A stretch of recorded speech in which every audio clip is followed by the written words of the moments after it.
په ګناهکار انسان د الله جل جلاله احسانات.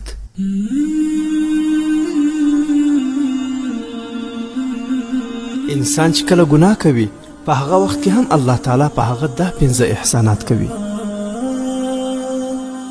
لومړی په هغه پرده اچوي، ګناه یې نه ښکاره کوي.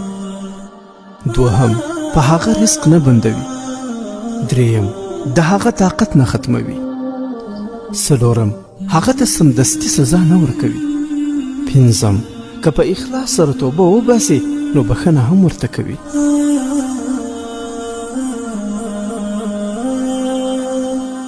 ای انسانه، نو بیا ولې د داسې رحم ذات نافرماني کوي؟ راځه نور له ځان سره ظلم مه کوه، له ګناهونو لاس واخله او هیڅکله مه ناامیده کیږه. رسول الله صلی الله علیه وسلم فرمایي التائب من الذنب کمن لا ذنب له، رواه ابن ماجه. ژباړه: له ګناه څخه توبه کوونکی داسې دی لکه هغه چې هیڅ ګناه نه وي کړې. الله جل جلاله په ډېرې مهربانۍ سره د قرآن کریم د البقره سورت په 222 نمبر آیات کې فرمایلی ان الله يحب التوابین ويحب المتطهرین. د الله جل جلاله هغه خلک خوښیږي چې له بدۍ څخه لاس واخلي او سپېڅلتیا غوره کړي. یعنی الله جل جلاله له توبه کوونکو سره مینه کوي. همدا ډول د قرآن کریم د الزمر سورت په 53 نمبر آیات کې خپلو ګناهګارو بندګانو ته په ډېره مینه داسې فرمایلی ای زما بندګانو، کومو کسانو چې پر خپلو ځانو تیری کړی دی د الله جل جلاله له رحمت څخه مه ناهیلې کیږئ. یقینا الله جل جلاله ټول ګناهونه بخي، هغه خو بخونکی او مهربان دی. ای مسلمان وروره، د ګناهونو انجام ډیر بد دی.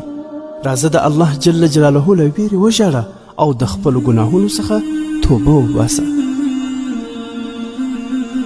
رسول الله صلی الله علیه وسلم فرمایلی دي د هغه کس دوزخ ته تلل یا په اور باندې سیزل چې د الله جل جلاله له ویرې ژاړي داسې ناممکن دي لکه د شیدې ننوتل په تیو کې، رواه الترمذي.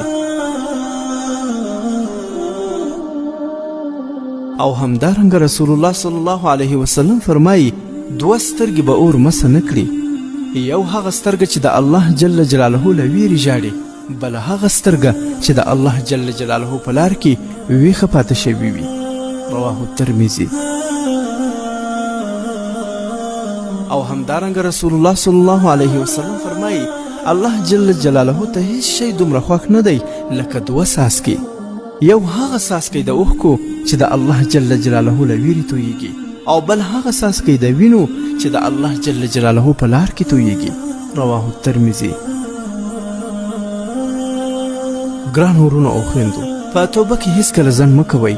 هدیرې له هغو خلکو ډکې دي چې د اوږد ژوند هیلې یې درلودې او د توبې په تمه به یې ګناهونه کول. د مرګ هیڅ معلومات نشته.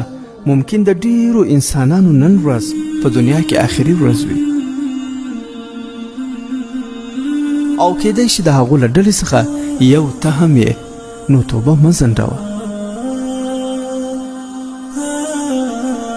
د توبې لپاره 4 شرطونه دي. لومړی د اوسني ګناه ترک کول او پرېښودل. دوهم د تیر وخت په ګناه پښیمانېدل. دریم کلک عزم کول چې په راتلونکي وخت کې به بیا ګناه نه کوم.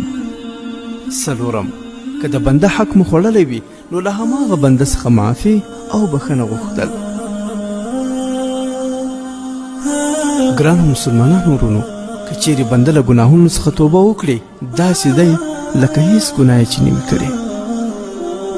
الله جل جلاله دې د مرګ د راتلو څخه مخکې موږ ټولو ته د خپلو ګناهونو څخه د توبې کولو توفیق را په نصیب کړي.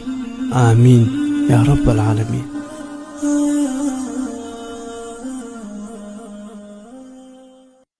د حکایات مصنوي شریف فیسبوک پاڼې لخوا وړاندې کیږي.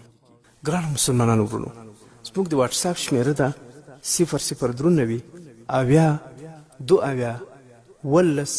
19 2 او دوهمه شمیره ده 0029 315 800 140 15.